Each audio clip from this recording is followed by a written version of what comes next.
नमस्कार, मैं विशाखा ठाकुर। स्वागत है आप सभी का टीएसआर डिजिटल टीवी में। आप देख रहे हैं टीएसआर कोविड बुलेटिन।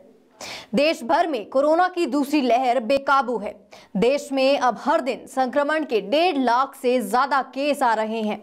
ऐसा ही चलता रहा तो कुछ दिनों में 2 लाख से ज्यादा केस भी आ सकते हैं। कोरोना की दूसरी लहर ने ऐसी तबाही मचाई है कि पिछले 7 दिनों में 10 लाख से ज्यादा नए मामले दर्ज हुए हैं। इससे पहले 10 दिनों में 10 लाख केस बढ़ रहे थे। चिंता की बात यह है कि नए मामलों के साथ साथ मौत का आंकड़ा भी तेजी से बढ़ रहा है। पिछले 7 दिनों में 5,908 कोरोना संक्रमित ने अपनी जान गंवा दी है। बीते दिन में 5,900 से ज्यादा मौतें हुई हैं। स्वास्थ्य मंत्रालय के ताजा आंकड़ों के अनुसार देश में पिछले 24 घंटे में कोविड-19 के 1,84,372 नए मामले सामने आने के बाद कुल मामले बढ़कर 1,38,73,825 हो गए।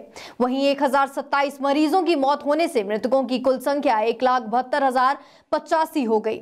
इस समय कोरोना के सबसे ज्यादा मामले महाराष्ट्र में हैं, लेकिन वहां कोरोना काफी धीरे धीरे बढ़ रहा है। मौजूदा समय में कोरोना सबसे ज्यादा तेजी से बिहार में फैल रहा है। बिहार में 22.47% की तेजी से कोरोना फैल रहा है और लोगों को अपनी चपेट में ले रहा है। वहीं दूसरे स्थान पर उत्तर प्रदेश है, जहां 20.1% की तेजी से कोरोना वायरस अपना असर दिखा रहा है। तीसरे स्थान पर ओडिशा है, जहां की कोरोना फैलने का दर 15.73% है। देश की राजधानी दिल्ली कोरोना फैलने के मामले में चौथे स्थान पर है। दिल्ली में कोरोना 14.78% की दर से फैल रहा है, जबकि आदिवासी बाहुल्य राज्य झारखंड में भी कोरोना काफी तेजी से पैर फैला रहा है।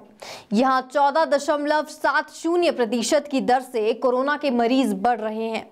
अब इन हालात में एक खबर और सामने आई। देश में कोरोना वैक्सीन की चोरी का पहला मामला सामने आया है। जयपुर के सरकारी अस्पताल से 320 डोज की चोरी हुई है। जी हां, राजस्थान की राजधानी जयपुर से एक चौंकाने वाली खबर आई है। राजस्थान में कोरोना वैक्सीन की कमी के बाद अब वैक्सीन की चोरी भी होने लगी है। जयपुर के एक सरकारी अस्पताल से कोवैक्सीन की 320 डोज चोरी हो गई। स्वास्थ्य विभाग ने अज्ञात चोरों के खिलाफ चोरी का केस दर्ज करा दिया है। स्वास्थ्य विभाग ये भी जांच करवाएगा कि कहीं वैक्सीन अवैध रूप से लगाने वाला रैकेट तो सक्रिय नहीं हो गया। कोरोना वैक्सीन की चोरी का ये देश भर में पहला मामला है। खास बात यह है कि जब सीसीटीवी फुटेज की पड़ताल की गई तो जिस जगह से ये वैक्सीन चोरी हुई वहां का सीसीटीवी कैमरा ही काम नहीं कर रहा था। ऐसे में अब शक है कि अस्पताल के किसी कर्मचारी की मिली भगत से ये चोरी की वारदात की गई है। वहीं राजस्थान 1 करोड़ से अधिक लोगों को टीका लगाने वाला दूसरा राज्य बन गया है। राजस्थान देश का दूसरा राज्य बन गया है जिसने सोमवार दोपहर तक 1 करोड़ से अधिक लोगों का टीकाकरण किया है। राज्य के चिकित्सा और स्वास्थ्य मंत्री डॉक्टर रघु शर्मा ने राज्य के चिकित्सा कर्मियों को 1 करोड़ से अधिक लोगों को टीका लगाने के लिए बधाई दी। उन्होंने राज्य के लोगों से बड़ी संख्या में टीकाकरण कराने की भी अपील की। और अब बात करते हैं 10वीं क्लास की बोर्ड परीक्षा रद्द होने की। देश भर में कोरोना महामारी के बढ़ते मामलों को देखते हुए सीबीएसई बोर्ड की परीक्षाओं को लेकर बड़ा फैसला लिया गया है। सीबीएसई 10वीं कक्षा की बोर्ड परीक्षा रद्द कर दी गई है और 12वीं कक्षा की बोर्ड परीक्षाएं फिलहाल के लिए टाल दी गई हैं। 10वीं के नतीजे बोर्ड द्वारा तैयार किए गए मापदंड के आधार पर तैयार किए जाएंगे। 12वीं कक्षा की परीक्षाएं बाद में होंगी। बोर्ड 1 जून को स्थिति की समीक्षा करेगा। परीक्षाओं की शुरुआत से पहले कम से कम 15 दिनों का नोटिस दिया जाएगा। यह जानकारी शिक्षा मंत्रालय ने दी है। केंद्रीय शिक्षा मंत्री रमेश पोखरियाल ने कहा, 4 मई से 14 जून तक आयोजित होने वाली 10वीं की बोर्ड परीक्षाएं रद्द कर दी गई हैं। 10वीं क्लास के छात्रों को आंतरिक मूल्यांकन के आधार पर अगली क्लास में भेजा जाएगा। अगर कोई छात्र मूल्यांकन से संतुष्ट नहीं है तो कोरोना से हालात सामान्य होने पर वह परीक्षा दे सकता है। सीबीएसई की परीक्षाओं को रद्द करने या आगे बढ़ाने को लेकर उठ रही मांगों के मद्देनजर पीएम मोदी ने आज शिक्षा मंत्रालय के साथ एक उच्च स्तरीय बैठक की थी। इसी बैठक में फैसले के बाद ही शिक्षा मंत्रालय ने परीक्षाओं को रद्द और स्थगित करने की घोषणा की है।